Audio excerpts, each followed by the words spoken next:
Hello guys. मैं प्रेम लोहिया आज एक इंग्लिश की क्विज लेकर आपके सामने आया हूँ, जिसमें हम इंग्लिश के important questions with discussion clear करेंगे। Man needs difficulties in life because they are necessary to enjoy the success. यानी कि मनुष्य को जीवन में कठिनाइयों की आवश्यकता होती है, क्योंकि सफलता का आनंद उठाने के लिए वे आवश्यक हैं। मानव को हमेशा खुशी और दुख में एक सामंजस्य बनाकर रखना चाहिए। इस कोट का यही सार है। चलिए आज का हम पहला क्वेश्चन देखते हैं। Sita the match yesterday. Option A win, option B won, option C has won, option D have won. मैं जो आपके सामने ये जो क्वेश्चन की जो क्विज लेकर आया हूँ, ये questions most of previous years के क्वेश्चन हैं और इसमें आपको एक एक क्वेश्चन को समझ करके अच्छी तरह से आंसर देना है। तो ये जो क्वेश्चन दे रखा है, इसमें अपने पास में कीवर्ड के रूप में जो शब्द जो वर्ड हैं वो है यस्टरडे। हमें पता है कि पास्ट सिंपल टेंस में जो एडवर्ब है वो यस्टरडे की यूज होता है। तो इस हिसाब से हम देखेंगे तो अपना ऑप्शन ए है वो बाहर हो जाएगा। क्यों? क्योंकि पास्ट सिंपल टेंस में ऑलवेज V2 का यूज होता है, यानी कि वर्ब की सेकंड फॉर्म का यूज होता है, जबकि ये वर्ब की फर्स्ट फॉर्म है। तो ये अपना डिस्कशन से बाहर हो गया। और ऑप्शन सी की बात करते हैं, हैज़ वन। हमें पता है हैज़ और हैव का यूज सदैव प्रेजेंट परफेक्ट टेंस में होता है। तो ये दोनों भी अपना डिस्कशन से बाहर हो गए और अपना सही आंसर हो जाएगा वन, यानी कि बी। ये वर्ब की सेकंड फॉर्म है। अगला क्वेश्चन देखते हैं। क्वेश्चन है the poor blank a lot of difficulties nowadays. इस क्वेश्चन को अच्छी तरह से समझने की ज़रूरत है। अच्छा सा कॉन्सेप्ट दे रखा है कि अगर क्वेश्चन के अंदर नाउअडेज या दीज डेज, नाउअडेज या दीज डेज जैसे एडवर्ब दे रखे हैं, तो वो हमेशा कंटिन्यूस की बात करेंगे। और कौन सा कंटिन्यूस? Present continuous. पहली बात इस हिसाब से देखेंगे तो अपने पास में ऑप्शन ए, बी और सी तीनों प्रेजेंट कंटिन्यूस में दे रखे हैं। और ये जो ऑप्शन डी है ये फेसिस है। हमें पता है कि ये वर्ब की पासिव फॉर्म है और ये प्रेजेंट सिंपल में यूज़ किया जाता है अफर्मेटिव सेंटेंसेस। ठीक है, अब क्वेश्चन ये है कि इनमें से किसका यूज़ करें, इज का, एम का या फिर आर का। तो फिर देखेंगे हम अपना सब्जेक्ट को। हम देखेंगे तो पाएंगे कि जो सब्जेक्ट दे रखा है पुअर, इसको मेन समझना जरूरी है कि आखिर में यहाँ पर इसका फंक्शन क्या है। देखो, हम जो सीख रहे हैं या फिर मैं आपको सिखा रहा हूँ, जो मैं आपके सामने जो क्विज लेकर आया हूँ, इसका मेन पर्पज़ ये है कि आपके छोटे छोटे जो कॉन्सेप्ट हैं वो क्लियर होना बहुत ज़रूरी है। अगर मैं लिखता पुअर मैन, क्या लिखता मैं? Poor man. फिर इसके साथ में मुझे इनमें से किसी की हेल्पिंग वर्ब को अगर इम्प्लाई करने की ज़रूरत होती तो मैं इनमें इज का यूज़ करता। ठीक है, द पुअर मैन इज जो भी आ गई। ठीक है, लेकिन यहाँ पर पुअर से पहले आर्टिकल द का यूज हुआ है। अगर पुअर से पहले आर्टिकल द का यूज हो तो वह जो विशेषण है, जिसको इंग्लिश में एडजेक्टिव बोलते हैं, वो सिंगुलर ना रह करके अपना प्लूरल हो जाता है। और इस केस में उसके साथ में हम प्लूरल हेल्पिंग वर्ब का यूज करते हैं। तो the poor blank a lot of difficulties nowadays, यानी कि इन दिनों गरीब हैं वो बहुत ही कठिनाइयों का सामना कर रहे हैं। सबकी बात हो रही है, इस हिसाब से देखेंगे तो अपना ऑप्शन ए डिस्कशन से बाहर हो जाएगा। एम तो ऑलरेडी हो जाएगा क्योंकि एम का यूज़ ओनली आई के साथ में किया जाता है और फैसेज तो हो गई नहीं।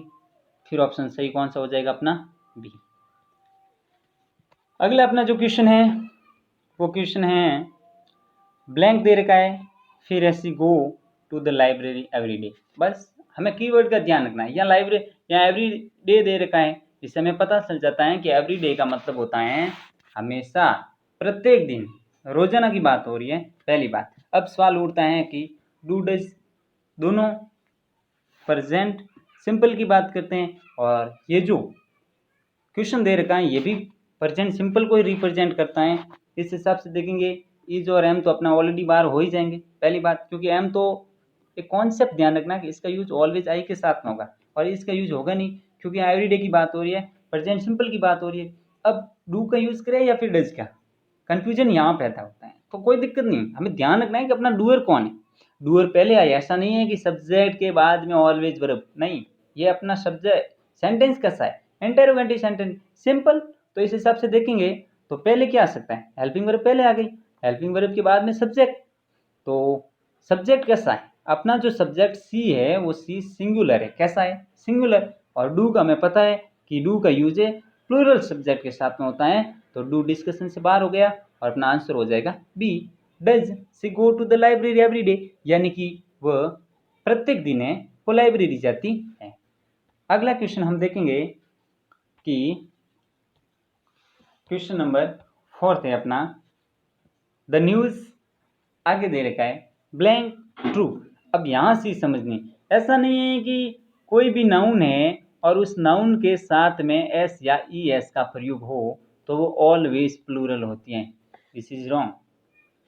कुछ ऐसे नाउन्स होती हैं जो अपने नेचर में ही ऑलरेडी सिंगुलर ही होती हैं, जैसा कि यहाँ दे रखी है। तो ये जो मैंने वर्ड यूज़ किया है द न्यूज़, ये आपके आरपीएससी के एग्जाम में आया हुआ सवाल है, इसलिए मैंने पुटअप किया यहाँ पर। तो द न्यूज़ है ये ऑलरेडी सिंगुलर है। इस हिसाब से देखेंगे तो हैव और आर तो अपने डिस्कशन से बाहर हो ही जाएंगे। फिर हैज़, हैज़ का 2-3 केस बनते हैं। एक तो ये है कि इसका प्रेजेंट परफेक्ट टेंस में यूज होता है, पहली बात। दूसरी बात है अगर हमें कोई पोजीशन बताना है तो इसका यूज़ किया जाता है। यहाँ कोई पोजीशन की बात नहीं है, ठीक है। क्यों, क्योंकि पोजीशन की कुछ बात ही नहीं हो रही है, ठीक है। और परफेक्ट टेंस है नहीं क्योंकि इसके बाद में वी थर्ड का यूज़ नहीं हुआ है। तो फिर अपना आंसर हो जाएगा, ये डिस्कशन से बाहर होगा तो ऑप्शन ए सही होगा। द न्यूज इज ट्रू, खबर है वो क्या है, एकदम सही है। अगला क्वेश्चन देखते हैं। I have read most of Dickens novels. Dickens novels की बात हो रही है, जो बहुत ही अच्छा नॉवलिस्ट थे, उपन्यासकार थे, डिकन्स की बात हो रही है, प्रसिद्ध, फेमस, पॉपुलर थे। तो उनके उपन्यासों की बात हो रही है। इंग्लिश ग्रामर में व्यक्ति क्या है क्या नहीं उसे मैटर नहीं करता है, मैटर ये करता है कि उसके फंक्शन क्या है। फंक्शन के हिसाब से हम देखेंगे तो आई हैव रेड, देखिए हमें पता है कि हैव का यूज प्रेजेंट परफेक्ट टेंस में होता है। अब प्रेजेंट परफेक्ट में होता है तो ठीक है। अब कुछ ऐसे भी वर्ब है, जैसे कि आपके सामने ये रीड दिखाई दे रही, मैंने यहाँ पर इसको पुटअप क्यों किया है, इसको ये इसलिए लिया है कि आप कंफ्यूज हो जाओ। कंफ्यूज करना मेरा टारगेट नहीं है, आपके अंदर एक अच्छी समझ विकसित करना ये मेरा टारगेट है। रीड की तीनों फॉर्म में वो क्या रहती हैं, सेम रहती है, इसलिए यहाँ पर ये यूज हुआ है वो वर्ब की थर्ड फॉर्म के रूप में यूज हुआ। तो है तो कौन सा टेंस है, प्रेजेंट परफेक्ट टेंस है। इस हिसाब से देखेंगे तो अपना ऑप्शन सी है वो करेक्ट हो जाएगा। अगला क्वेश्चन हम देखते हैं तो क्वेश्चन नंबर 6 है, one of my friends blank दे रखा है, आगे गोइंग टू अमेरिका। अब यहाँ सवाल उठता है, आप ऐसा नहीं है कि सब्जेक्ट के जस्ट जो साथ में वर्ब आती हैं या हेल्पिंग वर्ब हैं वो पास में आने वाले सब्जेक्ट के हिसाब से होता है, नहीं, गलत बात है। यहाँ जो कॉन्सेप्ट आया है ये कॉन्सेप्ट में प्रोनाउन को भी रिप्रेजेंट करता है। ये जो वन है ये प्रोनाउन है, क्या है, प्रोनाउन। कि वैसे तो मेरे दोस्त थे वो अनेक है, वैसे तो मेरे दोस्त बहुत सारे, लेकिन उनमें से एक, किसकी बात हो रही है, बहुत सारे दोस्त हैं, उनमें से कितने, एक है वो अमेरिका जा रहा है। तो इस हिसाब से देखेंगे तो अपना सब्जेक्ट ये होगा, न कि ये, पहली बात। दूसरा एक अच्छा कॉन्सेप्ट समझाता हूँ कि अगर प्रीपोजिशन आए, क्या आ जाए, प्रीपोजिशन, प्रीपोजिशन के बाद में हमेशा ऑब्जेक्टिव केस का यूज किया जाता है और हेल्पिंग वर्ब या वर्ब जो भी है वो ऑब्जेक्ट के हिसाब से कभी नहीं आती हैं। तो फिर किसके हिसाब से आती है? वर्ब है वो हमेशा सब्जेक्ट के अकॉर्डिंग आएगी। अपना सब्जेक्ट कौन है? वन है, और इस वन के हिसाब से ही यहाँ पर वर्ब आएगी, ना कि माई फ्रेंड्स के अकॉर्डिंग। तो माई फ्रेंड्स के हिसाब से नहीं आएगी, वन के हिसाब से आएंगी। तो ये जो प्लूरल वर्ब्स है ये सब यहाँ से डिस्कशन से बाहर हो जाएगी और अपना आंसर हो जाएगा डी इज। ठीक है, अगला क्वेश्चन हम देखते हैं, question number 7। My friend philosopher and guide blank coming. यहाँ एक अच्छी सी चीज़ समझना है आपको, अच्छा सा कॉन्सेप्ट समझना होगा कि आखिर में इस प्रकार के क्वेश्चन के क्या रिक्वायर है।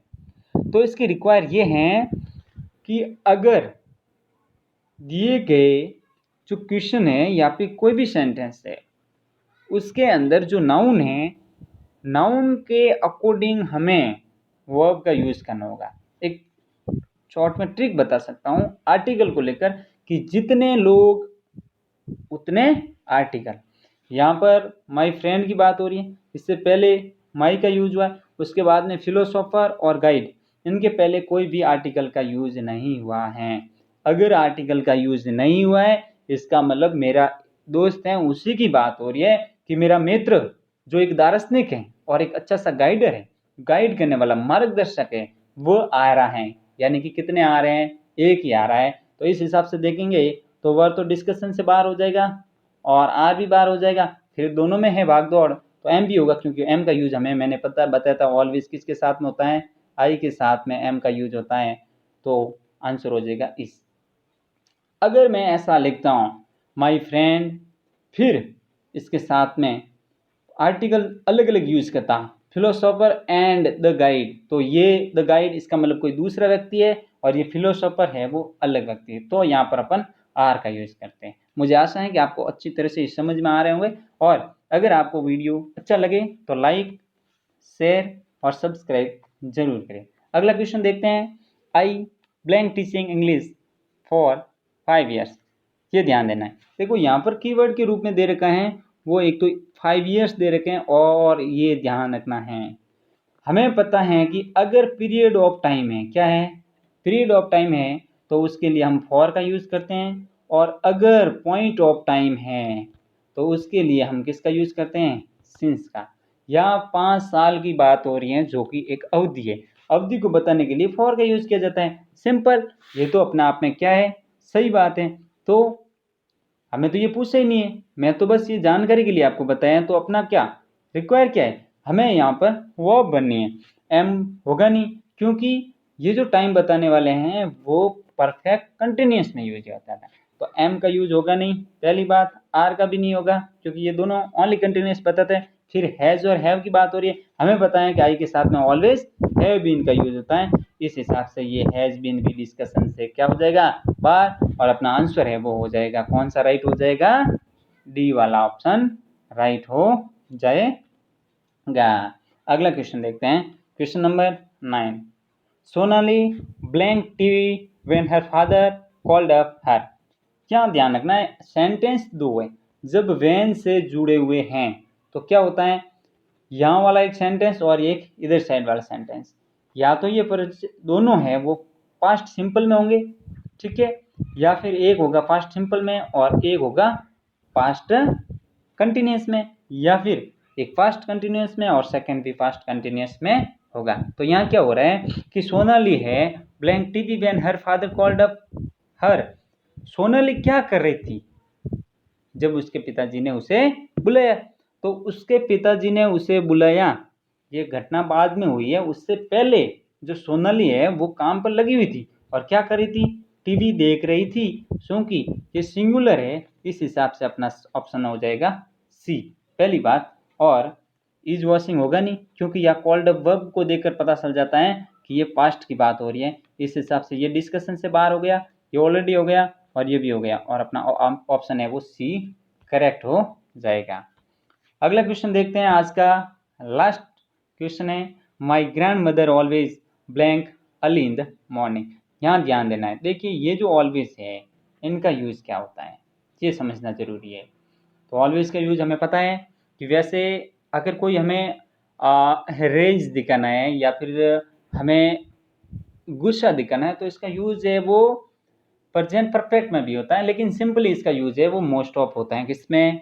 प्रेजेंट सिंपल में ही होता है, बाकी इसका यूज़ प्रेजेंट परफेक्ट में भी होता है। यहाँ ये हो रहा है कि मेरी जो दादी जी है वो रोज़ाना जल्दी उठती हैं, तो इसमें कोई गुस्सा वाली बात नहीं है, इसलिए प्रेजेंट परफेक्ट तो हम बात नहीं करें, हम बात करें प्रेजेंट सिंपल की। और सिंपल की बात करेंगे तो आर और इज वाले ऑप्शन तो ऑलरेडी बाहर हो जाएंगे। अब सवाल है गेट अप या गेट्स अप। हमें पता है कि अगर सब्जेक्ट अपना सिंगुलर है तो वर्ब भी अपनी सिंगुलर ही आएगी, क्योंकि वर्ब हमेशा सब्जेक्ट के अकॉर्डिंग ही आती है। मुझे एक बात बताइए, आपकी उम्र है 15 साल और आपको 70 किलो वेट उठाने को बोले, क्या उठा सकते हैं? नहीं। ठीक वैसे ही जैसा सब्जेक्ट वैसी वर्ब, इस हिसाब से अपना ऑप्शन हो जाएगा सी करेक्ट, और ये गेट अप नहीं होगा। जानकारी के लिए हम बता देते हैं कि गेट अप है ये वर्ब प्लूरल है। मैं यूँ नहीं कह रहा हूँ कि सेकंड फॉर्म है या थर्ड फॉर्म है, नहीं। वर्ब ऑलवेज अपने नेचुरल फॉर्म में प्लूरल होती हैं, उसे सिंगुलर बनाया जाता है। ये जो गेट्स अप हैं ये वर्ब की 5वीं फॉर्म है। कौन सी फॉर्म है? 5वीं फॉर्म है। और ये जो गेट अप है ये वर्ब की हालांकि फर्स्ट फॉर्म है, लेकिन यहाँ पर ये प्लूरल है, इस हिसाब से ये अपना डिस्कशन से बाहर हो गया और अपना ऑप्शन हो जाएगा सी करेक्ट। तो दोस्तों आज अपने जो क्विज डिस्कस किए, मुझे आशा है कि आपके लिए बहुत ही मददगार सिद्ध होगी, और आपसे भी हम अपेक्षा करते हैं कि हमारे चैनल को लाइक, सब्सक्राइब और शेयर ज़रूर करें, और रोज़ाना आपसे शाम को 7 बजे मिलेंगे एक नए टॉपिक के साथ में। धन्यवाद।